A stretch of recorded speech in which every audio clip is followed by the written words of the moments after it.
Encounter news, अब लेंगे हर खबर की खबर।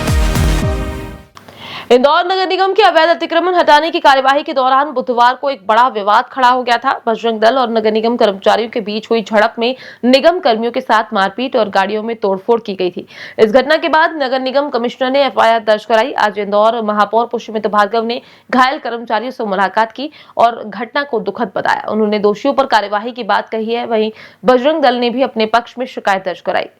इंदौर नगर निगम की ओर से बुधवार सुबह अवैध अतिक्रमण के खिलाफ कार्यवाही की जा रही थी। इस दौरान टीम ने एक अवैध बाड़ा हटाया और वहां से 70 से अधिक गायों को नगर निगम की गौशाला ले जाने की प्रक्रिया शुरू की, लेकिन रास्ते में बजरंग दल के सदस्यों ने इस पर आपत्ति जताई। उनका आरोप था कि निगम द्वारा गायों को एक ही गाड़ी में ठूस कर ले जाया जा रहा था, जिससे उनकी स्थिति खराब हो गई थी। कुछ गायों के पैर टूटने और कुछ के मरने जैसी स्थिति की बात कही गई। इस दौरान बजरंग दल और निगम कर्मियों के बीच विवाद बढ़ गया, जो मारपीट और गाड़ियों में तोड़फोड़ तक पहुंच गया।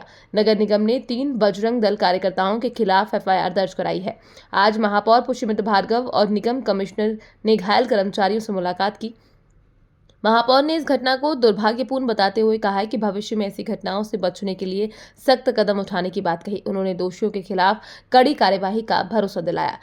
सर, कल की घटना को लेकर आज आप सेंट्रल हॉस्पिटल आए हैं, मरीजों से मुलाकात की है, किस तरीके का उनका स्वास्थ्य है?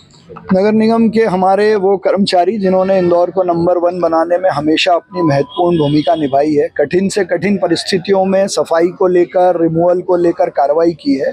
कल बड़ा दुर्भाग्यपूर्ण रहा जब 2 बाड़े कई बार की सूचना और आदेश देने के बाद भी उनके द्वारा नहीं हटाए गए, तो नगर निगम का अमला जब हटाने गया और हटाने के बाद निकला तो रास्ते में रोककर निगम कर्मचारियों के साथ जो मारपीट हुई है वो बहुत दुर्भाग्यपूर्ण है। नगर निगम सभी कर्मचारी और हमारे जितने जनप्रतिनिधि हैं वो सब अपने कर्मचारियों के साथ हैं। कल दिन भर मैं हमारे निगम कमिश्नर ने लगातार उनके साथ खड़े रहकर देर रात उनके खिलाफ एफआईआर भी हुई है और जो लोग कल घटना में घायल हुए थे उनसे मैं मिलने आया हूं, उनका हालचाल पूछा और उनको ये आश्वासन दिया है कि पूरा नगर निगम उनके साथ है, बिल्कुल चिंता करने की ज़रूरत नहीं है, क्योंकि उनकी ताकत से इंदौर शहर का अनुशासन और सफाई मेंटेन रहती है और ऐसा दोबारा न हो इसके लिए हमने बाकी सब विभागों के अधिकारी कर्मचारी से बात की है। मैंने पुलिस कमिश्नर से भी कल बात की कि जिस प्रकार से चीज़ों को करने में डिले हुआ है वो भी दुर्भाग्यपूर्ण है और उसकी भी एक अलग से जांच होनी चाहिए। गायों को लेकर वापस ये बाड़े तक पहुंच गए हैं। कल जो गाय थी वो इन्होंने छुड़ा के वापस बाड़े तक पहुंच गए। वो भी एक बड़ा दुर्भाग्यपूर्ण है। किन परिस्थितियों में ऐसा हुआ इसकी जांच के लिए भी मैंने कल पुलिस कमिश्नर से बात की है और हमने स्पष्ट निर्देश वहां कमिश्नर ने कल दिए हैं कि आज वो गायें नियत स्थान पर अपने पहुंच जाएं। वो कहीं और इंदौर की सीमा के बाहर ले जाना चाहें तो ले जाएं, अन्यथा इंदौर नगर निगम की जो रेशम केंद्र गौशाला है वो अब बहुत अच्छी स्थिति में है। सभी गायें वहाँ व्यवस्थित रहती हैं, तो वो वहाँ व्यवस्था नहीं करेंगे तो वहाँ हम लेके जाएंगे और अगर तय समय सीमा के बाद नहीं हुआ तो नगर निगम फिर अपनी कार्रवाई भी करेगा। भैया एक बड़ी कार्रवाई होती है तो इसमें भी कोई कार्रवाई देखने को मिलेगी? वो मैंने जांच के निर्देश दिए हैं, नियमानुसार जो भी कार्रवाई पुलिस को, जिला प्रशासन को और नगर निगम को करनी होगी ये सब बैठ के तय करके नियमानुसार करेंगे। इस पूरे विवाद के बीच में ट्वीट सामने आया, कांग्रेस का ट्वीट सामने आया, उसमें लिखा है कि जो संगठन है बजरंग दल वो अब आतंकवादी संगठन की तरह दिखाई देता है।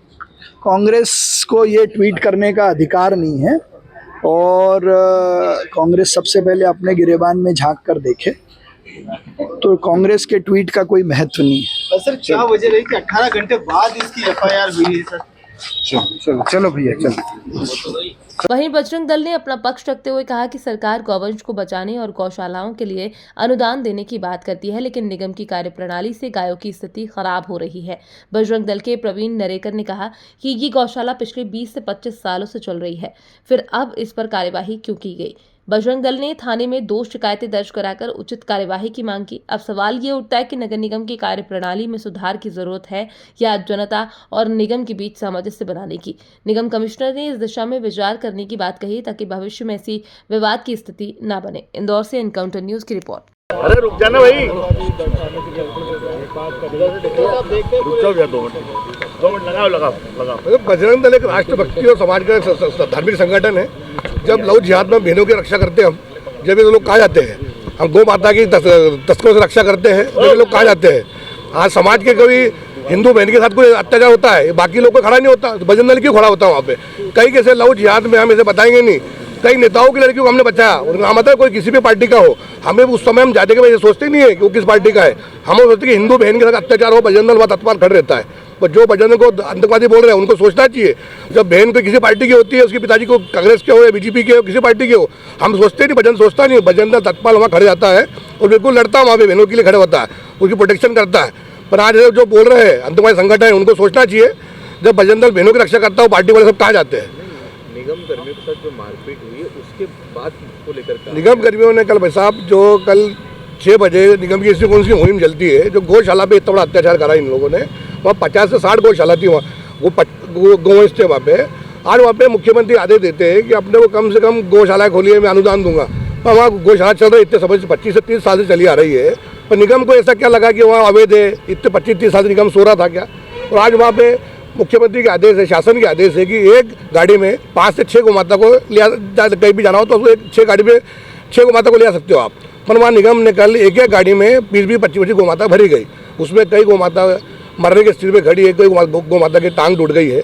इसीलिए हमारा विरोध ये था, कम से कम गौमाता को आप व्यवस्थित भर के ले जाइए, और कम से कम वहाँ पे कोई विरोध नहीं है। पर उन्होंने ऐसा विरोध क्यों करा? स्मार्ट सिटी के नाम से शहर में श्राद्ध पक्ष में एक भी गौमाता नहीं मिलती हिंदू समाज को, पर आज दिन ब दिन स्मार्ट सिटी पर गौमाता इन्हें खत्म कर दी। पर आज वो गौमाता आज कम से कम वहाँ पाल रहे हैं गौशाला में, इनको क्या दिक्कत है? लेकिन भाई साहब, अगर आपको विरोध करना था तो वो विरोध स्वरूप होता, लेकिन ये मारपीट और जिस तरीके से जो गाड़ियां फोड़ी गई है, ये विरोध करने का तरीका तो समझ में तो नहीं समाज के लोग अगर वहाँ गौ माता को आकर्षित देखा उनने किस तरह से गौ माता का अत्याचार हो रहा है, तो समाज के लोग आकर्षित हो गए वहाँ पे। आप उन पे एफआईआर करवाते, आप उनकी कार्रवाई करवाते, तो गौ माता के खिलाफ उन्होंने समाज के लोग आकर्षित होकर उनने गाड़ियाँ फोड़ी, वो हमारे कार्यकर्ताओं को इसमें एफआईआर में नाम पाया, हमने भी हमारे कार्यकर्ताओं को नाम आया, इसलिए हमने भी कल अन्नपूर्णा थाने में 2 आवेदन दिए हैं। और राजेंद्र नगर थाने में जो संतों के साथ मारपीट हुई, जो संत वहाँ रो रहे थे, हाथ जोड़ रहे थे कि गौशाला में मैं कुछ नहीं कर रहा हूँ, मेरे को आप मारपीट करो मेरे साथ, उस संतों का भी आवेदन राजेंद्र नगर थाने में कल दिया गया है। लेकिन भाई साहब, हर चीज के लिए कानून होता है, कानून अपने हाथ में लेना कहाँ तक सही है? तो उसमें हमारे कार्यकर्ताओं ने कोई मारपीट नहीं करी है, कार्य वहाँ समाज के लोग आकर्षित हो गए, समाज के लोगों ने मारपीट करी है। आप लोगों पर एफआईआर हुई है रात को, किस तरह से देखते हैं आप इस पर क्या एक्शन लेंगे? हम लोग रात को हमारे पे एफआईआर होने के बाद हम बजरंग दल ने हमारे कार्यकर्ताओं पर 3 एफआईआर हुई है, तो हम लोगों ने भी, जो हमारी दीदी है गीता दीदी और एक कार्यकर्ता ने अन्नपूर्णा थाने में आवेदन दिए कल, और पुलिस ने कहा हम जांच करके कार्रवाई करेंगे, और संतों के खिलाफ मारपीट करी है और राजेंद्र नगर में उनका आवेदन दिया है। एनकाउंटर न्यूज, अब लेंगे हर खबर की खबर।